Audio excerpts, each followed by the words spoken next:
আমাদের প্রাণ প্রিয় বিদ্যাপীঠ ভিটামিনের ঐতিহ্যবাহী চমকপুর ইসলামী আলিম মাদ্রাসার আমার সুপ্রিয় ছাত্রছাত্রীবৃন্দ, আমার সহকর্মীবৃন্দ, তোমরা ইতিপূর্বে শুনেছ যে ভিটামিন তমিজা খাতুন সরকারি বালিকা বিদ্যালয়ের নবম শ্রেণীর ছাত্রী কোহিনুর আক্তারকে প্রলোভন দেখে হৃদয় নামের একটি ছেলে তাকে প্রলোভন দেখিয়ে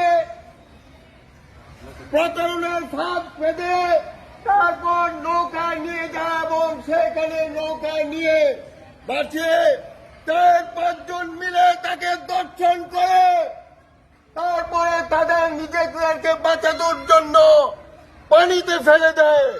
লাশ পাওয়া যায়নি। হঠাৎ করে লাশ যখন বেঁচে ওঠে এবং বিচারের দাবিতে মিঠামইনের মানুষ, সকল ছাত্রছাত্রী, অভিভাবক বৃন্দ এবং শিক্ষক বৃন্দ প্রতিবাদে ফেটে পড়ে, তখন তারা এই লাশটি যখন বেঁচে ওঠে কিভাবে এই লাশটিকেও তারা গায়েব করে ফেলে। অত্যন্ত দুঃখজনক এবং হৃদয় বিদারক ঘটনা। তোমরা আমাদের বেশিরভাগ ছাত্রীরা রয়েছে, তোমরা সতর্ক হও। দর্শকরা উৎপেতে থাকে তাদের হীন চরিত্রকে সাধন করার জন্য এবং তারা তাদের লোক লালসার শিকার পানিয়ে ফেলার জন্য। এই জন্য তোমাদেরকে সতর্ক করি, তোমাদের অভিভাবক বৃন্দ তোমাদেরকে অত্যন্ত আদর স্নেহ ভালোবাসা দিয়ে বড় করে তুলছে। এই জন্য আমরা তোমাদের পূর্ণ সতর্কতা চাই।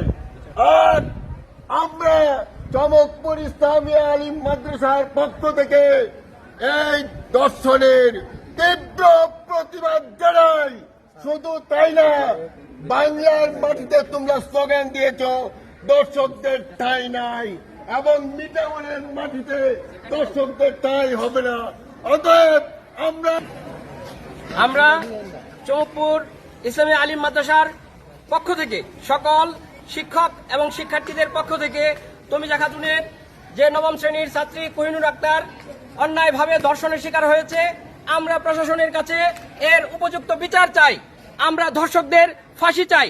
এই দেশের সর্বোচ্চ আদালতে আমরা এই ধর্ষকের সর্বোচ্চ শাস্তি দাবি করছি এবং প্রশাসনের কাছে আমরা দাবি করছি অচিরে যেন এই ফাঁসির কার্যকর করা হয়। আমরা কোহিনুর হত্যাকারীদের উপযুক্ত বিচার চাই, তাদের দৃষ্টান্তমূলক শাস্তি চাই। বাংলার মাটিতে দর্শকদের ঠাঁই নাই।